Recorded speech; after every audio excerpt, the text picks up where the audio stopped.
করছি পরিজান উপন্যাস লিখেছেন ঈশিতা রহমান সানজিদা। পর্ব ৪৪। সারা রাত বিনা নিদ্রায় পার করে ভোরের দিকে চোখ লেগে এসেছিল সায়রের। পরি ঘর থেকে বের হতেই ঘুম ভেঙে যায় ওর। তাই সে পরীর ফিরে আসার অপেক্ষায় ছিল। পরি ফেরা মাত্রই সে সেদিকে দৃষ্টি নিক্ষেপ করলো। সেই দৃষ্টি উপেক্ষা করে ঘরে ঢুকল পরি। সায়ের বাইরে দাঁড়ানো। পরীর অনুমতি ব্যতীত সে ঘরে প্রবেশ করবে না। পরীর কাছে ঘরে ঢোকার অনুমতি সে চাইল না। পরি সেটা খেয়াল করে। কিছুক্ষণ এভাবে কেটে যাওয়ার পর পরি অধৈর্য হলো। সে ভেবেছিল সায়ের তার সাথে কথা বলবে, কিন্তু তা যখন হলো না, পরি নিজেই গেল সায়েরের কাছে। রাতে যেভাবে ওকে বের করে দিয়েছিল ঠিক সেভাবেই ভেতরে নিয়ে আসে।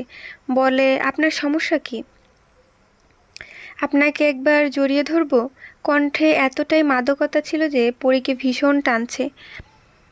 সায়ের চোখে সে না তাকিয়ে পালঙ্কে বসে পড়ল। সায়ের পরীর পায়ের কাছে বসে পড়ল, হাঁটুর উপর হাত রেখে বলল, চলুন না, আমরা চলে যাই। আমি আপনাকে হারাতে চাই না। নিজেকে নিয়ে আমার ভয় কোনো কালই ছিল না। আমি শুধু আপনাকে চাই। দয়া করে ফিরে চলুন। আমিও চেয়েছিলাম আপনার সাথে ছোট্ট সংসার সাজাতে, আপনি আমি একসাথে সুখে থাকতে, আপনার আলিঙ্গনে ঘুমাতে, সকালে আপনার উষ্ণ পরশে ঘুম থেকে উঠতে, আপনার ফেরার অপেক্ষা করতে, একটা মিষ্টি ভালোবাসায় জীবন কাটাতে। কিন্তু তা বোধ হয় বাকি জীবনে আর হবে না। আমাকে বেঁচে থাকতে একটু ভালোবাসা দিন পরিজান। মরার পর আল্লাহ আপনাকে আমার থেকে আলাদা করে দেবে। বিচ্ছেদের কথা শুনে পরে দৃষ্টি মিলায় সায়রের সাথে। বুকে অদৃশ্য ব্যথা অনুভব করল সে। এই খারাপ মানুষটা তার থেকে দূরে থাকবে। পরি বলল, পাপীরা আল্লাহর কাছ থেকে ক্ষমা পায়, আপনি কেন পাবেন না? পারবেন না তার কাছ থেকে ক্ষমা এনে আমার সাথে থাকতে? আমি তো আপনার ক্ষমা পাচ্ছি না। আল্লাহ কি আদৌ ক্ষমা করবে? আমার থেকে হাজার গুণ বেশি দয়ালু তিনি। ক্ষমা তিনি অবশ্যই করবেন। সায়ের পরবর্তী কথা বলতে পারল না, তার আগেই কুসুমের গলার স্বর ভেসে আসে। আফতাব সায়েরকে ডেকে পাঠিয়েছে, তাই সায়ের বৈঠকে গেল। সেখানে শুধু আফতাব নয়, আখি, নওশাদও আছে। সায়ের ঘরটাতে চোখ বুলিয়ে নিল, তারপর নিজের চেয়ারে বসল। নীরবতা ভেঙে আফতাব বলে উঠল, তুমি আমার সাথে বিশ্বাসঘাতকতা করেছো সায়ের। আমাদের সাথে কাজ করে আমাদেরই বিরুদ্ধে গেছো। এখন তুমি বলো, এটা কেন করলে? আমি বিশ্বাসঘাতকতা করিনি, আপনারাই নিজেদের মুখোশ খুলে সামনে এনেছেন। কেন আমাকে না জানিয়ে পরিজনকে এখানে নিয়ে এসেছেন আপনারা? কেন সব সত্য জানিয়েছেন? এখানে আমার কোনো হাত ছিল না। তার কারণ তুমি খুব ভালো করেই জানো।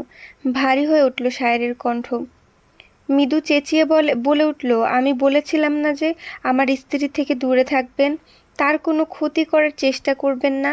আমি তো তাকে নিয়ে ভালোই ছিলাম। তাহলে আপনাদের এত সমস্যা কোথায়? শায়েরের কথায় নওশাদও চিৎকার করল। গলা নামিয়ে শায়ের, তুমি নিজেই পরীকে মারার প্রতিশ্রুতি দিয়ে বিয়ে করেছিলে, তাহলে তুমি মারলে না কেন? তুমি আমি কেউই ভালো মানুষ নই, তাই আমার প্রতিশোধ সত্যি ভেবে তুমি ভুল করেছো, আমি নই। তাহলে এখন কি হবে? পরি তো আমাদের মারতে মরিয়া হয়ে উঠবে।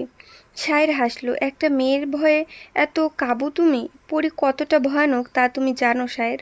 পরি চাইলে তোমাকেও মারতে পারে। আমি সেই মৃত্যু হাসি মুখে বরণ করে নেব। এবার আখির মুখ খুলল, তুমি পারলেও আমরা পারবো না। তুমি যাই বলো না কেন, নিজেকে বাঁচাতে যদি পরীকে শেষ করতে হয় তাহলে আমরা তাই করব। আমার পরিজানের গায়ে একটা টোকাও পড়তে দিব না আমি। প্রয়োজনে শত লাশ পড়বে। তাহলে আমরা কি করব? কবিরের মতো জীবন দিব? আপনাদের রক্ষা করার দায়িত্ব আমি নিলাম। আপনাদের কোনো ক্ষতি আমি হতে দিব না। তারপরও পরিজানের কোনো ক্ষতি আপনারা করবেন না। নওশাদ তাচ্ছিল্যের হাসি হেসে বলল, বড়ই অদ্ভুত প্রেমিক তুমি শায়ের। তোমার স্ত্রী আমাদের মারতে চায়, আর আমরা তোমার স্ত্রীকে। মাঝে তুমি ঢাল হয়ে দাঁড়াবে। এর পরিণতি কি হতে পারে ভাবতে পারছো? পারবে পরীর সাথে লড়াই করতে? শায়ের জবাব দিল না, বের হয়ে গেল সেখান থেকে। নওশাদ বলল, দেখছেন কেমন দাম্ভিকতা দেখালো? ইচ্ছা করছে ওকে শেষ করে দিই। না, তা করা যাবে না। শায়েরের কাছে এমন প্রমাণ আছে যা আমাদের পতনের একমাত্র উপায়।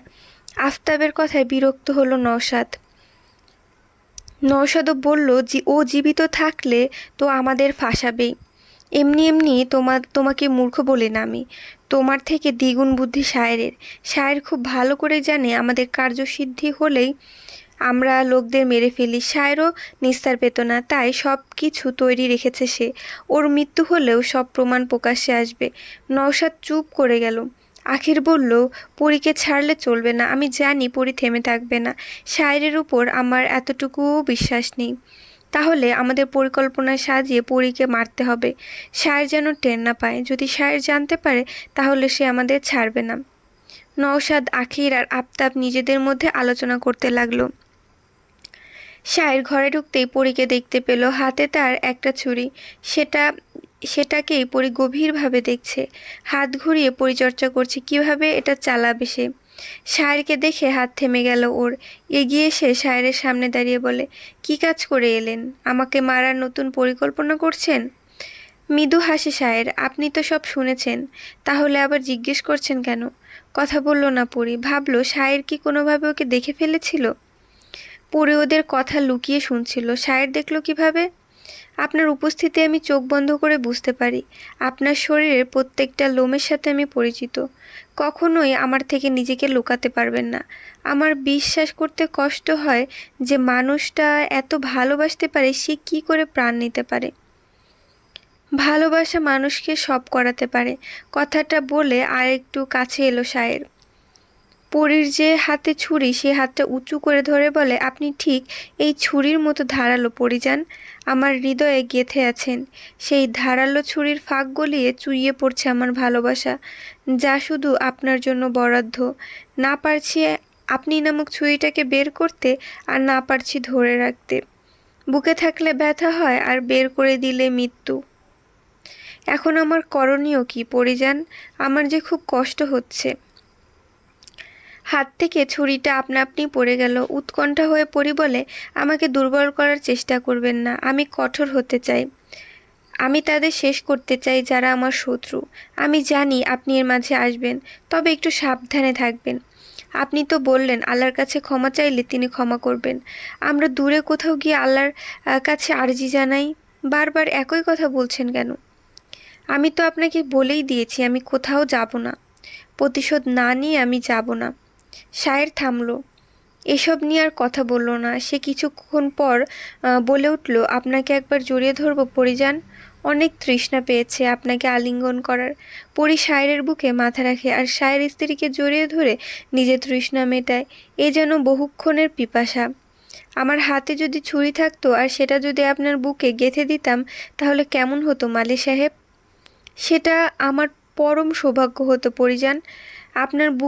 আপনাকে বুকে নিয়ে এই দুনিয়া ত্যাগ করতে চাই আমি। আর আমি আপনাকে এই দুনিয়া আরও দেখাতে চাই। আর কেউ কোনো কথা বলল না। অনুভূতির সাথে মিশে গেল দুজন। একদিকে ভালোবাসা, আরেকদিকে প্রতিশোধ। কিভাবে সামলাবে পরি আর শায়ের? খারাপ মানুষগুলোকে বাঁচাতে গিয়ে ওর কি হবে? পরি যদি নিজের রাগ নিয়ন্ত্রণ করতে না পারে, যদি সে শায়েরকে আঘাত করে, যতই সে শায়েরকে দূরে সরিয়ে দিক না কেন, শায়ের ছাড়া পরি অচল। নিষ্ঠুর এই নিয়তিতে ওদের জীবনে মোড় ঘুরিয়ে দিল, আলাদা করে দিল দুজনকে। সময় কাকে কোথায় নিয়ে দাঁড় করাবে তা কেউই জানে না। কার ভাগ্য কি আছে তাও জানে না। তবে শুধুমাত্র প্রার্থনার মাধ্যমে মানুষ নিজেদের ভাগ্য পরিবর্তন করতে পারে। রূপালী পিকুলকে কোলে নিয়ে উঠোনের এক কোণে বসে আছে। খুশি গ্রাস করে নিয়েছে এক অজানা কালো মেঘ, যার দরুন হাসি নেই কারো মুখে। তখনই অন্দরের দরজা পেরিয়ে একজন যুবক প্রবেশ করল। তাকে দেখেই কেঁপে উঠল রূপালীর সর্বাঙ্গ। পিকুলকে শক্ত করে ধরে সেই পুরুষের দিকে তাকিয়ে রইল সে। পুরুষটি রূপালীর নিকটে এসে বলল, কেমন আছো রূপালী? ঈষৎ কেঁপে উঠল রূপালী। কতদিন পর এই কণ্ঠস্বর সে শুনতে পেল। সিরাজের চোখে চোখ রেখে দাঁড়ালো রূপালী। কম্পিত কণ্ঠে বলল, ভালো। আপনি কেমন আছেন? সিরাজ হেসে বলল, ভালো। তোমার ছেলে? পিকুলের দিকে তাকিয়ে রূপালী বলে, দেখতে তোমার মতোই হয়েছে, গায়ের রঙও তোমার মতোই সুন্দর। এতদিন পর কি মনে করে এলেন? সেই যে গেলেন, তারপর আর তো দেখা দিলেন না। জীবনের সব কিছু চলে যাওয়া মানেই তো জীবন যাওয়া। তাহলে দেখা দেই কিভাবে বলো? তাহলে আজ দেখা দিলেন যে? জানি না কেন এসেছি, তবুও এসেছি। দোতলায় দাঁড়িয়ে পরি রূপালী আর সিরাজকে দেখছে। ভাবছে ওদের মিল হলে কত না সুন্দর হতো। কবির নামক খারাপ মানুষের সাথে জীবন জড়াতো না রূপালীর। এখন রূপালী সম্পূর্ণ একা, সবাই থেকেও ওর নেই। সেই মুহূর্তে সায়ের ওর পেছনে এসে দাঁড়ালো। সিরাজকে দেখে খানিকটা অবাক হয়ে বলে উঠল, সিরাজ, এখানে কেন? পরি পেছনে ফিরে তাকালো, বলল, মনে হয় আপার সাথে দেখা করতে এসেছে। ভুল ভাবছেন আপনি পরিজান। ভ্রু কুচকালো পরি। ভুল ভাবছি মানে? সব যখন জেনেছেন তাহলে এটুকু অজানা থাকবে কেন? সিরাজের থেকে আপনার বোনকে দূরে রাখুন। এখন আপনার সাথে বিপদ অন্দরের সবার, তাই যথাসম্ভব অন্দরে থাকার চেষ্টা করুন সবাই। কি বলতে চাইছেন আপনি? সিরাজ ভাইও, সেও আমার মতোই আপনার বাবার সাথে কাজ করত, বাকিটা আপনি বুঝে নিন। পরি ঘাড় ঘুরিয়ে সিরাজের দিকে তাকালো। বিশ্বাস হলো না ওর, কিন্তু শায়ের তাকে মিথ্যা বলেনি। সিরাজও ছলনার আশ্রয় নিল। পরি এতে খুব বেশি অবাক হলো না, তবে ওর ভয় হলো রূপালীকে নিয়ে।